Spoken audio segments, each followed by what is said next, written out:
22절까지의 말씀입니다. 룻기 4장 11절에서 22절까지의 말씀입니다. 저와 여러분이 번갈아 가면서 교독하시고 마지막 22절 말씀은 한 목소리로 읽도록 하겠습니다. 함께 있습니다.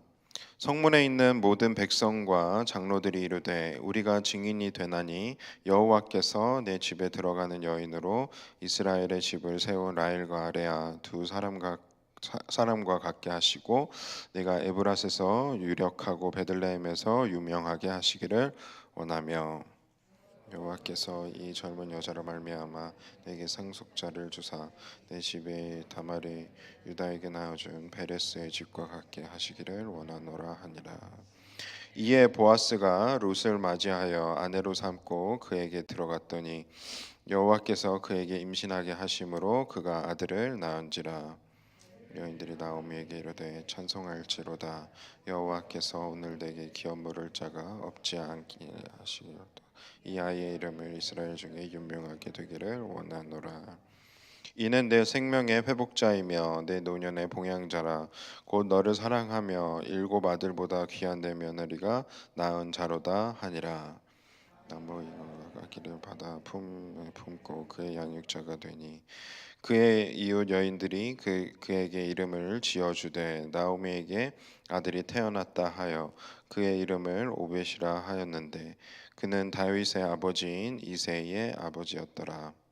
베레스의 계보는 이러하니라. 베레스는 헤스론을 낳고 헤스론은 람을 낳고 람은 아미나답을 낳았고 아미나답은 나손을 낳았고 나손은 살몬을 낳았고 살몬은 보아스를 낳았고 보아스는 오벳을 낳았고 오벳은 이새를 낳고 이새는 다윗을 낳았더라. 아멘.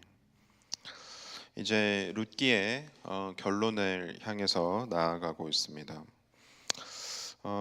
오늘 본문 말씀 속에서 발견할 수 있는 한 가지 분명한 사실은 하나님께서 이 룻과 또 나오미의 삶을 온전히 회복시키시고 회복시키신 것과 더불어서 수많은 사람들에게 축복을 받으며 또 은혜의 결실인 또 후손까지도 저희들이 그 열매로서 볼 수 있게 되었는데요. 우리가 잘 아는 대로 이 후손은 결국 다윗이 나올 수 있게 되는 그 계보까지 이어지는 또 다윗의 계보를 통해서 또 예수 그리스도가 또 예표되는 그러한 축복의 흐름을 저희들이 오늘 본문 말씀에서 볼 수 있는 것을 또 확인할 수 있습니다. 사실 이제 나오미의 삶을 다시 한번 저희들이 돌이켜 보면은 그가 아들도 잃고 남편도 잃고 또 유일하게 남은 이방인 출신의 며느리를 데리고 다시 고향으로 돌아왔을 때까지만 해도 그의 삶이 얼마나 절망적이었는지를 우리가 다시 한번 또 기억해 보기를 원합니다. 그런 절망 가운데 모든 것을 잃었던 그런 절망 가운데 있을 수밖에 없는 그러한 상황을 좀 돌이켜 봤을 때에 결국 나오미가 결론을 내릴 수 있었던 것은 자신의 삶이 결국 하나님이 저주하신 삶이라는 것을 확신할 수밖에 없는 도저히 회복할 수도 없고 또 그냥 이대로 모든 것을 또 절망 가운데 계속해서 살아갈 수밖에 없는 삶이었을지 모르겠지만은 그런 확신이 들었을지는 모르겠지만은 결국 룻이라는 귀한 믿음의 며느리를 통해서 그가 또 보아스를 만나게 되고 또 보아스가 그들의 기업 물을 자로서 또 귀한 일들을 감당을 하게 됨으로 인해 그들의 가정이 또 회복되어지고 또 그 안에 하나님께서 또 일하심을 볼 수 있게 되는 그러한 일들이 일어나는 것을 저희들이 보게 됩니다. 이때에 특별히 어, 보아스 그리고 나오미가 받게 되는 축복의 내용들을 우리가 다시 한번 좀 살펴보기를 원하는데요.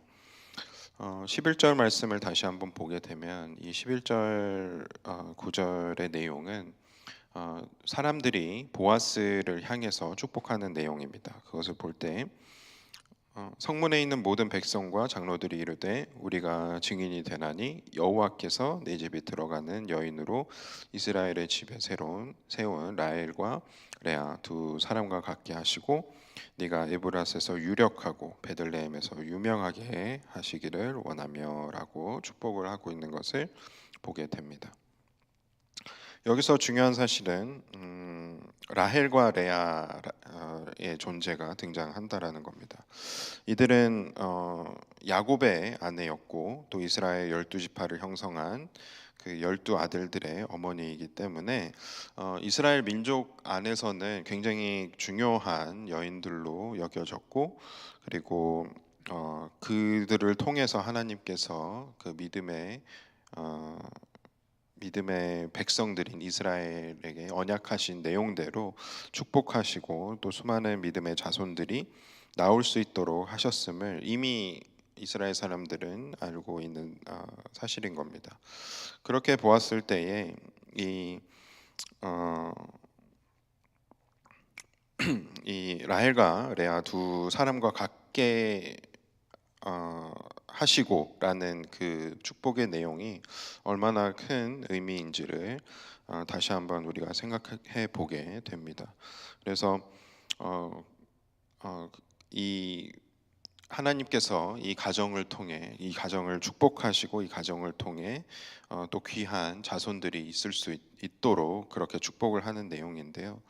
그것과 더불어서 우리가 또 주목해야 할 만한 것이 있다면은 그 뒤에 나오는 내용입니다. 네가 에브라스에서 유력하고 베들레헴에서 유명하게 하시기를 원하며.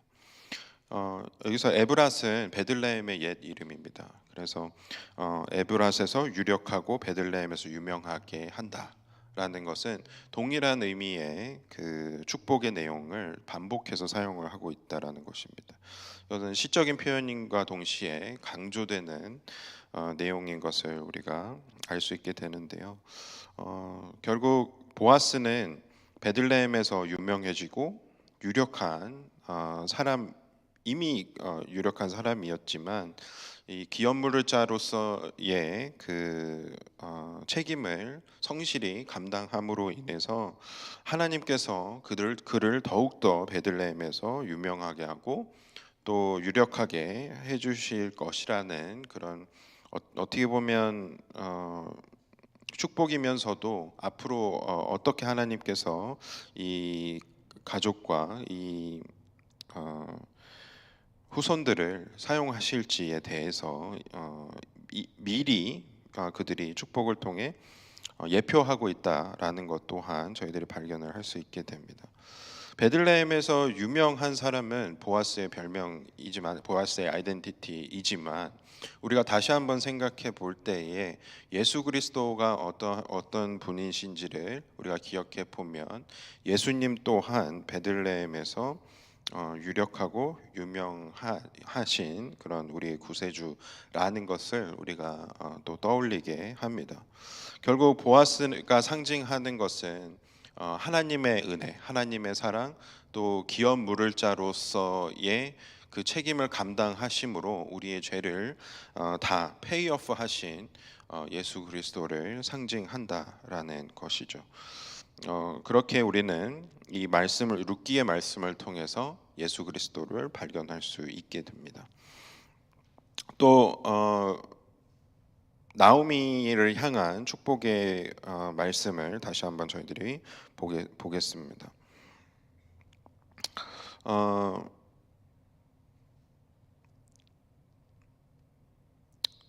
다시 14절부터 다시 한번 보게 되면 여인들이 나오미에게 이르되 찬송할지로다 여호와께서 오늘 내게 기업 물을 자가 없게 하지 아니하셨도다.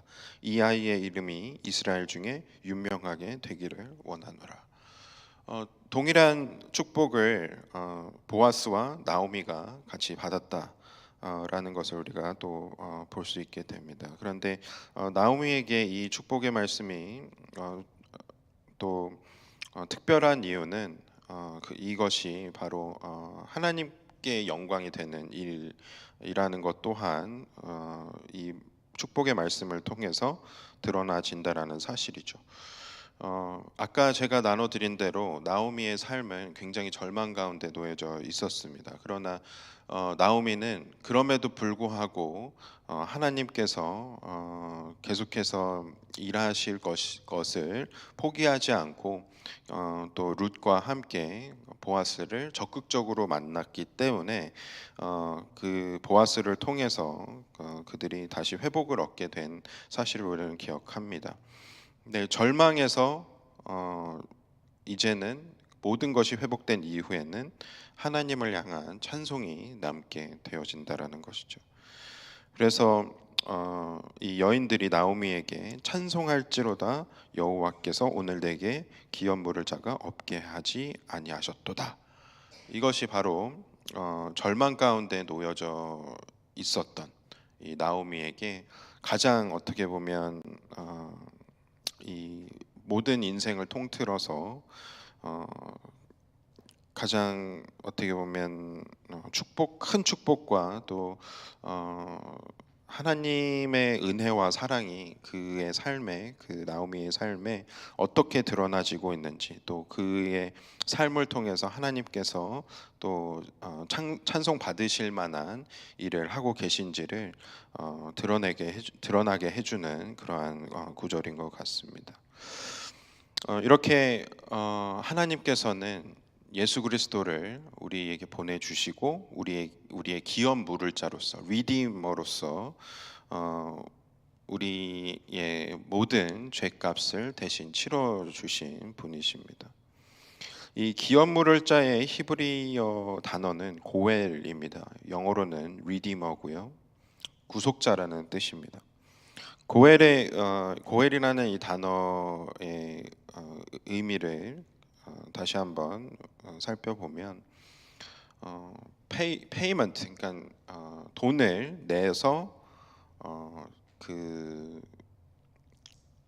빚을 갚고 되찾는다라는 의미를 갖고 있다라고 합니다. 그러니까 페이먼트를 하고 뭔가 잃었던 것을 되찾는다라는 것이죠. 그래서 어떤 형제나 친척이 불가피한 사정으로 하나님께 받은 기업을 담보로 잡히거나 팔거나 하면 그 기업의 소유권을 주장하지 못하게 되는데, 그것을 가족이 대신해서 페이에퍼를 하고 그리고 되찾아 준다라는 것이죠. 이거 굉장히 의미가 있는 그런 법인 것 같습니다. 그리고 이것을 감당해야 하는 사람 입장에서는 사실 굳이 이렇게 하지 않아도 되는데 괜히 부담이 되는 일이고, 또 내 재산을 결국 아무런 대가 없이 나의 친척을 위해서 사용을 하는 일이고, 굉장히 큰 희생이 필요한 일인 것이죠. 그런데 보아스는 이 일에 대해서 리디머가 되는 것, 기업 물을 자가 되는 것에 대해서 그렇게 안 좋게 생각하지 않고 오히려 그것을 성실히 감당해 주었던 그러한 믿음의 사람이었습니다.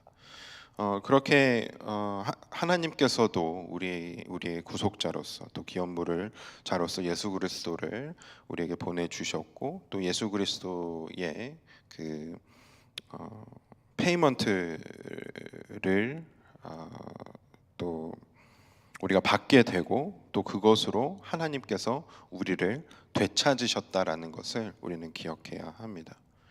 그렇기 때문에 우리가 얼마나 절망 가운데 놓여져 있다고 하더라도 우리가 가지고 있었던 것을 다 잃을 만큼, 또 아무런 소망이 없을 만큼 큰 일이 우리의 삶에 닥쳐온다고 할지라도 오늘 말씀을 통해 하나님께서 보여주시는 그 사랑을 우리가 기억을 해볼 때, 보아스와 나오미와 룻의 삶을 통해서 하나님께서 보여주시는 그 역사하심을 우리가 기억해 볼 때에 우리의 삶이 아무리 절망적이라고 할지라도 그것이 결국 우리가 포기하지 않고 하나님과 동행하는 삶, 또 하나님의 그 신실하신 그 사랑을 우리가 계속해서 기억하는 삶을 살아갈 때에 하나님께서는 반드시 예수 그리스도를 보내셔서 우리의 리디머가 되신 것처럼 우리의 모든 절망과 우리의 모든 아픔과 또 우리가 잃어버린 모든 것들을 다시 되찾아 주시는 분이심을 우리가 기억하고 또 우리가 절망에서 또 하나님을 찬송하는 일들로 우리의 삶이 변화되어질 줄로 믿습니다. 오늘 찬송가를 통해서 우리가 고백한 것처럼 참 즐거울 때나 또 슬플 때나 우리의 주님만 믿고 우리 하나님을 따라가는 것, 그것이 우리가 지금 이 2025년을 시작하면서 하나님께 또 은혜를 구하며 나아가야 하는 그런 마음의 자세인 줄로 믿습니다. 우리 더욱더 매일매일의 삶 가운데 하나님과 동행하기로 결단하고 또 하나님께 성령 충만을 구하면서 또 우리가 기업 물을 자이신 예수 그리스도의 사랑을 기억하며 우리가 또 누군가에게 기업 물을 자가 되어 줄 수 있는 저와 여러분들 되시기를 간절히 소망합니다. 함께 기도하겠습니다. 은혜와 사랑이 풍성하신 하나님 감사합니다. 또 보아스의 그 기업 물을 자로서의 그 사랑을 저희들이 보면서 그렇게 동일하게 우리의 삶에 일하시는 하나님의 사랑을 우리가 기억해 볼 때 그것이 우리에게 얼마나 큰 은혜이고 큰 사랑이었는지를 다시 한번 기억하며 하나님께 감사함을 드립니다. 이것을 우리가 잊지 않고 계속해서 하나님과 동행하면서 어떠한 절망 가운데 놓여져 있다고 하더라도 우리가 가지고 있는 모든 것을 잃어버린다라고 할지라도 우리가 즐거울 때나 또 슬플 때나 하나님을 신뢰하며 우리의 삶을 회복시키는 시키시는 하나님을 우리가 붙들고 나아가는 저희들이 될 수 있도록 하나님께서 저희들의 마음을 붙들어 주시고 인도해 주시옵소서. 그래서 저희들이 하나님과 매일매일의 삶을 또 동행할 때에 우리의 삶을 통해서 하나님 찬송 받아 주시고 또 영광 받아 주셔서 저희들의 삶 가운데에 하나님의 또 뜻이 드러나시고 또 우리의 후손들에게도 그 하나님의 복이 흘러나아가는 그러한 역사들이 있을 수 있도록 하나님께서 함께 해 주시옵소서. 그렇게 저희들을 사용해 주시고 인도해 주실 줄로 믿고 감사드리며 예수 그리스도의 이름으로 기도드렸습니다. 아멘. 하늘에 계신 우리 아버지여, 이름이 거룩히 여김을 받으시오며 나라의 임하옵시며 뜻이 하늘에서 이루어진 것 같이 땅에서도 이루어지이다. 오늘날 우리에게 일용할 양식을 주옵시고 우리가 우리에게 죄 지은 자를 사하여 준 것 같이 우리의 죄를 사하여 주옵시고 우리를 시험에 들게 하지 마옵시고 다만 악에서 구하옵소서. 대개 나라와 권세와 영광이 아버지께 영원히 있사옵나이다. 아멘.